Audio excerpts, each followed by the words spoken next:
Bienvenue à la communauté d'études quotidiennes de la Bible. Nous sommes à la fin de cette 11e leçon que nous avions étudiée au cours de cette semaine. Le conflit imminent. Sanctifie-les par la vérité, ta parole est la vérité. Prions le Seigneur. Nous te remercions, bon papa, parce que tu as pris le soin de nous former au cours de cette semaine. Et en ce moment, nous te demandons de faire de nous des hommes et des femmes qui grandissent dans la foi, mais surtout des porte-paroles pour toi.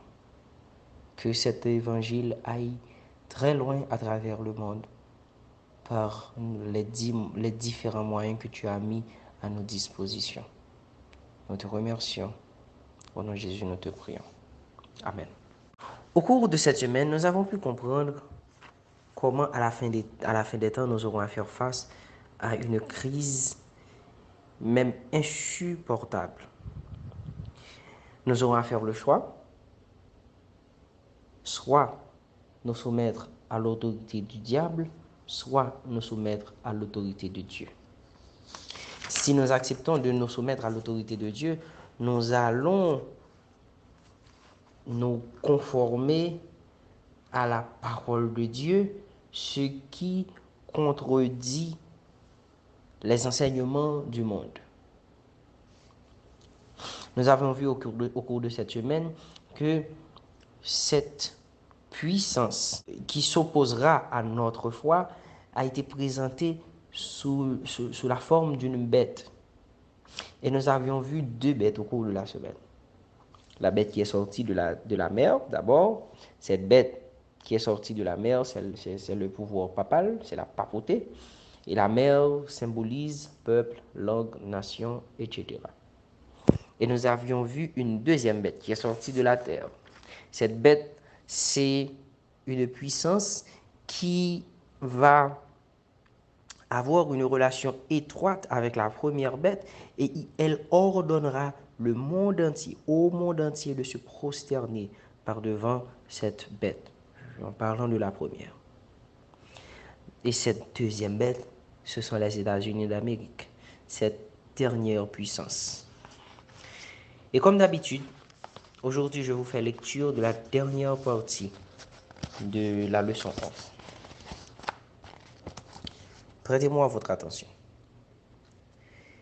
Adorer la bête et son image renvoie à Daniel 3, au moment où le roi Babylone ordonna à Shadrach, Meshach et Abednego de s'incliner devant une statue d'or au risque d'être jetés dans une fournaise ardente s'ils refusaient. Que ce soit la Babylone d'autrefois ou la Babylone moderne, l'enjeu est le même, l'adoration.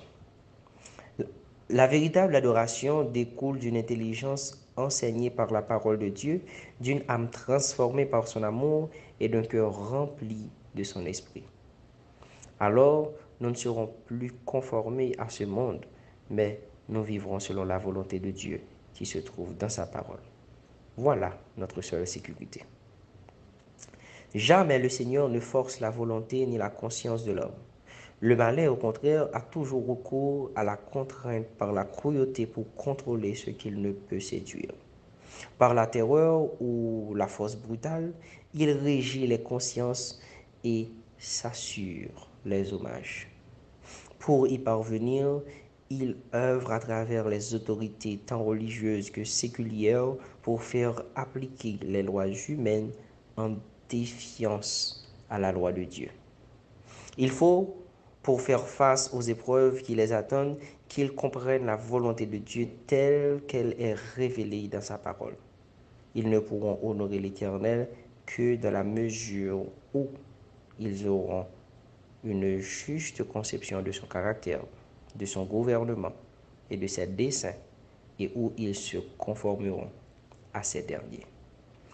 Seuls ceux qui seront fortifiés par l'étude des saintes écritures pourront subsister au cours du dernier conflit.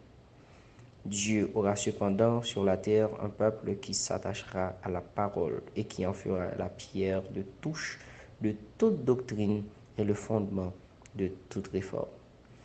ni l'opinion des savants, ni les déductions de la science, ni les credos, ni les décisions des conciles et assemblées ecclésiastiques, aussi discordants que nombreux, ne doivent être pris en considération sur un point de foi religieuse.